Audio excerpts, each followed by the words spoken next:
퇴직연금 기금화에 대해서 이야기 좀 해보자면은 우선은 미국 얘기를 먼저 시작하도록 할게요. 이제 미국의 401k 플랜이 1978년 조항이 생기고 실제로 시작한 게 1981년입니다. 급여 공제가 되면서 직원들이 직접 투자를 할 수 있게 됐어요. 그때부터 인기를 끌면서 기업들이 폭발적으로 도입을 했었죠. 1983년에 740만 명이 가입할 정도로 인기가 많았습니다. 미국에서 1990년에는 1900만 명, 2000년에는 4000만 명으로 급증해요. 401k 붐이 일어났는데 현재는 7천만 명 이상이 가입하고 있습니다. 그럼 미국의 401k 자산이 2000년도에 1조 달러 부근에서 2021년에는 7조 달러 넘겼어요. 20년 만에 7배가 늘어난 거죠. 그러면 이 401k 자산은 주식시장으로 돈이 들어갈 수밖에 없습니다. 미국 같은 경우는 이제 타겟 데이트 펀드라 그래서 TDF라 그럽니다. 그러니까 오토 투자예요. 자동으로. 그러니까 뭐 젊을 때는 주식 비중이 높았다가 은퇴에 가까워질수록 채권 비중이 늘어나는 형태죠. 1970년대 S&P 500 지수가 100에서 10년 정도 횡보했었습니다. 그러다가 401k가 딱 등장하고 나서부터 갑자기 지수가 상승을 시작해요.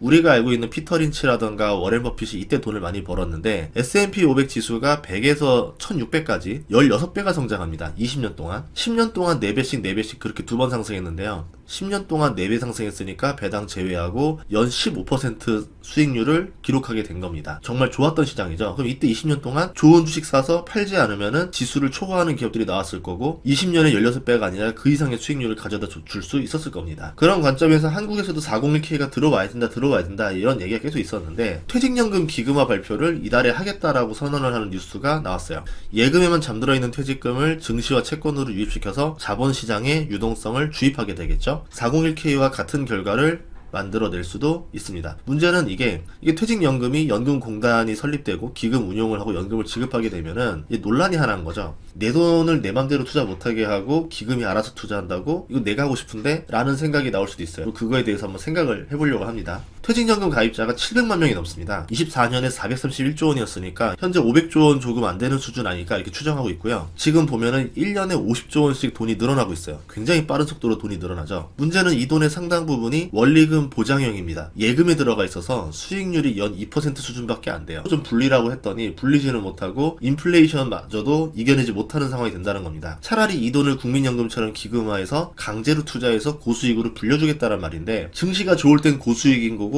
증시가 나빠질 때는 고손실이 됩니다. 그래서 이거를 책임을 지는 거를 국가가 하겠다. 국민연금처럼 이렇게 하겠다는 얘기인데 그럼 국민연금 수익률이 어느 정도냐? 10년 동안 연평균 수익률이 4.5%고요. 설립 이후로는 6.8이에요. 최근 3년 동안은 증시가 좋았기 때문에 수익률이 굉장히 높았었습니다. 그러면은 그런 때 빼고 전반적으로 봤을 때는 우리가 그냥 예금에 맡겨놓으면 2%인데 연금처럼 기금화시키면은 한 4.5 정도의 수익률을 기대해볼 수 있지 않을까. 문제는 개인이 어디에 투자해주세요라고 선택 없이 그냥 전액을 기금이 징수하고 이제 강제로 운용해서 수익률을 고스란히 우리가 받아들여야 되는지에 대한 여부인데요. 현재 퇴직연금을 기업이 보관하거나 개인이 직접 투자하는 것으로 나뉘고 있습니다. 퇴직연금 가장 큰 형태가 확정급여형, DB입니다. 뱅크처럼 원리금만 줄게 이렇게 생각하시면 돼요. 기업들이 이 돈을 들고 있고 근로자는 퇴직금 원금과 이자가 정해져 있고 기준이 퇴직 직전 기간의 급여이기 때문에 장기 근로가 많은 대기업이 많이 있습니다. DB형은 이 돈을 기업이 가지고 있죠. 기업이 부채로 잡고 있고 기업도 이 돈을 딱히 건드릴 수도 없어요. 퍼센트가 원리금 보장형의 자금이 묶여있는 이유가 이런 이유입니다. 이게 묵은 돈이라는 거죠. 이 돈을 꺼내서 국내 주식과 채권으로 가게 하려는 의도가 아니겠는가.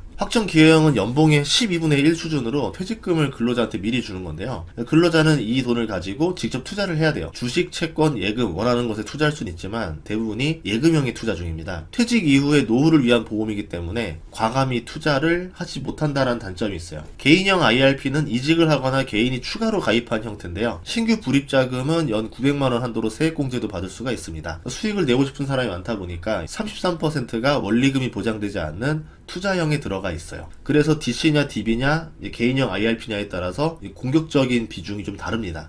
퇴직금 현황을 보면은 DB형은 기업이 돈을 가지고 있고 대기업이 많은 편이고 DC형은 금융기관에 퇴직금을 맡기고 근로자가 투자처를 정하는 거고 소기업들이 많이 하죠. IRP는 투자형의 33%의 비중을 두고 있다. 그리고 투자형에는 증권사가 34%, 은행과 보험은 12에서 13% 수준입니다. 국가 입장에서는 증권사가 가장 공격적으로 주식을 많이 해주고 있고 은행과 보험은 비율을 올리도록 좀 개선을 해야 되지 않겠는가. 퇴직연금이 이렇게 기금화가 되면은 기금은 투자 비중을 정해줄 거예요. 운용을 위탁받은 이거는 민간자산 운용사가 투자를 해서 수익률을 내고 수수료를 받겠죠. 그래서 자산 운용사들은 더 수익을 낼 수 있는 시장이 열리게 되는 겁니다. 국민들은 연금을 받게 되지만 수익률은 수동적인 결과로 나오게 되는 거고요. 미국의 401k TDF 방식, 국민연금 방식과 비슷하게 될 것 같은데, 국민연금의 단점은 젊은 세대는 낸 돈을 노후에 받지 못한다라는 점이 있고, 퇴직연금은 자신이 낸 돈을 수익률에 따라 돌려받게 된다라는 차이점이 있습니다. 그동안은 투자자는 내가 정할 수가 있었는데 이제 앞으로 이건 어떻게 될지 좀 모르겠어요. 젊은 세대는 국민연금 없이 퇴직연금만 받게 될지도 모르기 때문에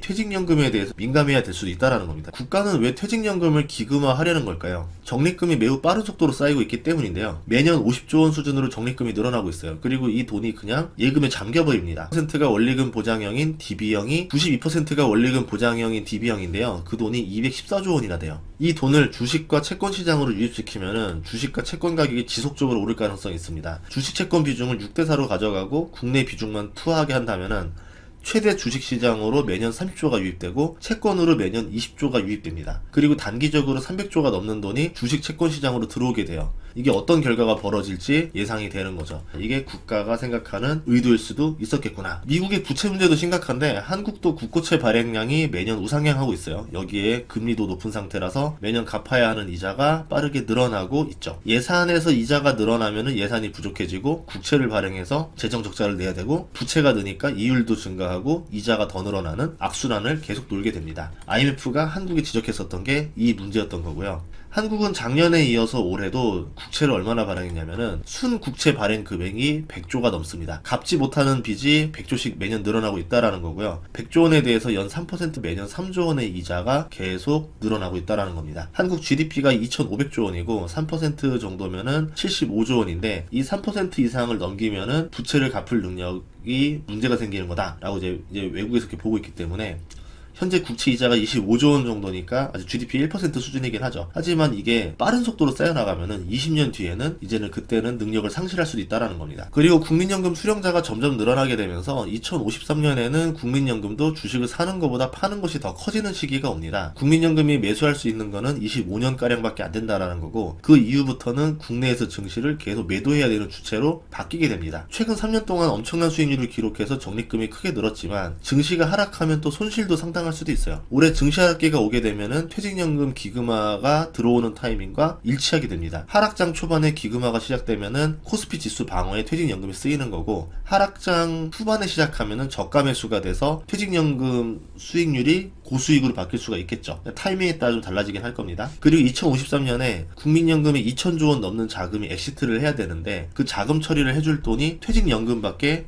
없는 상황이에요. 그런 이유로 퇴직연금의 기금화가 진행될 수밖에 없는 거고, 미래를 준비했을 때 국민연금과 바톤 체인지를 해야 되기 때문에 이렇게 준비를 하는 게 아닌가 보고 있습니다. 한 10년, 20년 정도 봤을 때는 뭐 미국의 401k 때처럼 국민연금도 계속 순매수를 들어가고 퇴직연금도 순매수를 들어가니까 우리나라 증시 시장의 유동성이 확 늘어나면서 지수가 상승하는 압박을 받을 수가 있겠죠. 그런 점에서는 좋은 점이고, 이 퇴직연금을 어떻게 운용하는지, DC는 그냥 하게 해주고 DB라던가 이런 거에 대해서 기금화를 운영하는 건지, 아니면 그냥 모두 다 일괄적으로 기금이 알아서 운영하는 건지 좀 더 지켜볼 필요가 있고, 그거에 대해서는 투자자들이 목소리를 좀 내야 될 필요가 있지 않을까라고 생각을 합니다. 다음 시간에도 좋은 정보로 찾아뵙겠습니다. 구독과 좋아요, 알림 설정 부탁드릴게요. 고맙습니다.